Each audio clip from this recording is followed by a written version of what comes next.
Teenagers make up approximately 7% of the American population, and their number one killer is right outside their door. Car crashes take an average of 10 teen lives every day.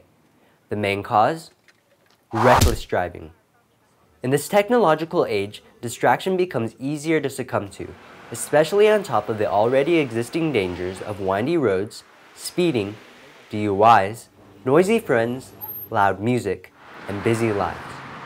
Phones can be a recipe for destruction. According to the Allstate Foundation, reaching for a phone while driving increases risk of accident by 9 times. Texting increases that risk by 23 times. Texting while driving is like being under the influence of 4 beers. Texting takes the eyes off the road for an average of 5 seconds, which at 55 miles an hour is like driving the length of a football field completely blindfolded.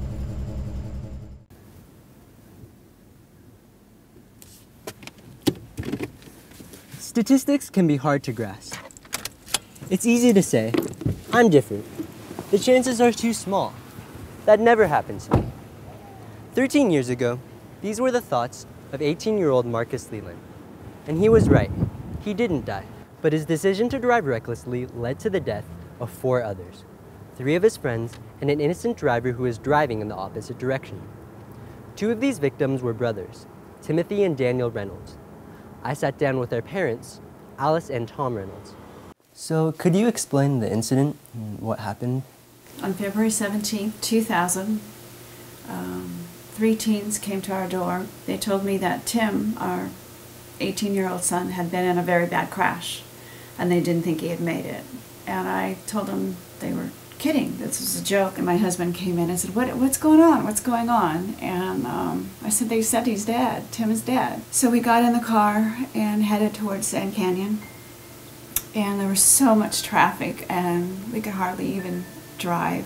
And it was taking so long, I couldn't stand it. I jumped out of the car and started running. And a sheriff stopped me and said, where are you going? I said, my son is supposed to be in that car. I have to get to him. They said that 2 teens had been taken to the hospital and 3 teens were dead. And I said, I need to go up there to identify my son. And they said, no, you can't do that. It's a crime scene.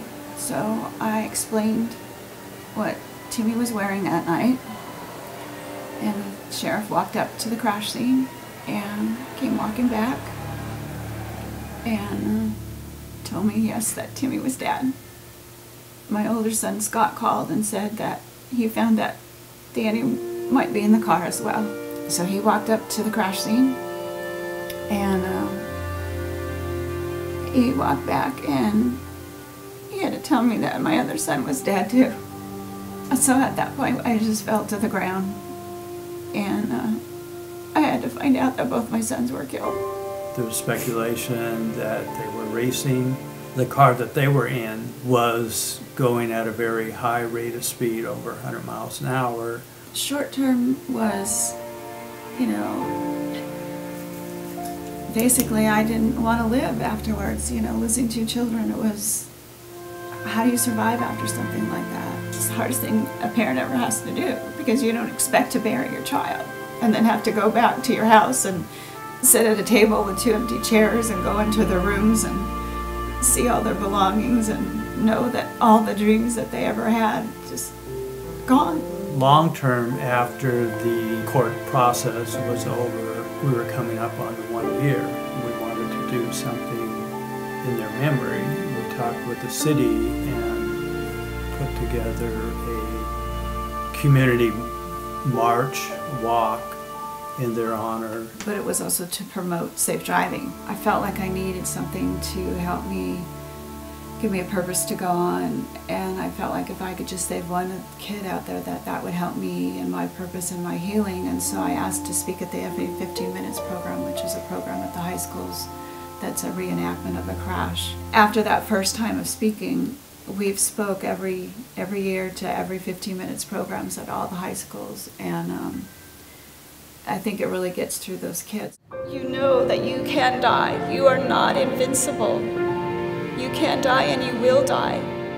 Imagine what it feels like to hear those horrifying words from a sheriff's deputy confirming our worst nightmare. that yes, both our sons were dead. Imagine what it feels like to say our last goodbyes before their caskets were lowered into the ground forever. Imagine what it feels like to get phone calls for them and have to tell the caller that they are dead. Teens and adults alike must realize that while they are driving, every decision and choice they make affects the life and safety of everyone around them. Please don't put your parents through this pain that we have every day. It was 13 years Sunday that we lost our sons. This pain never goes away. I don't want your parents to have to go through this pain. One decision. That's all it takes. One bad decision. To text, to speed, to drink and drive. And in just a small few seconds, you could change the life of not only yourself, but countless others. Officer John Lutz gives specific advice for safe driving. So planning ahead, driving within your means, and to realize that it takes 100% of your attention at all times.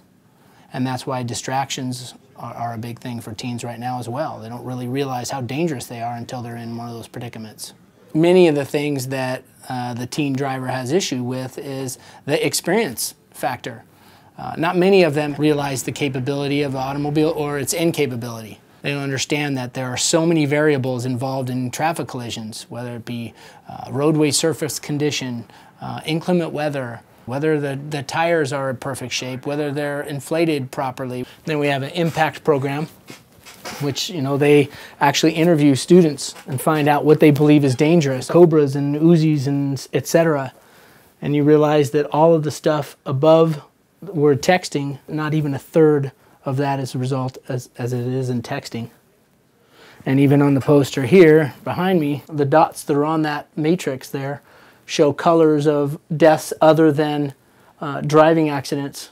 But the white, which is the most obvious, those are traffic collisions as related to teens. Well, I encourage every teenage newly licensed driver to come to the Highway Patrol Start Smart class. It's a class we put on at our office. It's a 2-hour class, and it's instructed by a few of the officers here. And basically that class goes over some of the things that most teens don't think about when they're driving. Some of the components that it takes, some of the things they need to know, knowledge about how dangerous certain situations are. Nearly 4,000 American teenagers die from car crashes every year, according to the Allstate Foundation. Right now, I'm at the Santa Clarita Youth Grove, surrounded by 84 tree stumps. Each tree stump represents a life cut short. One for every person in our community under the age of 24 killed in a traffic-related accident.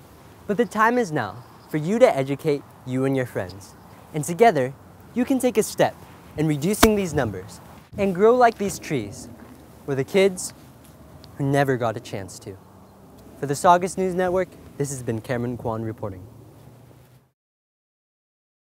Visit keepthedrive.com for more information.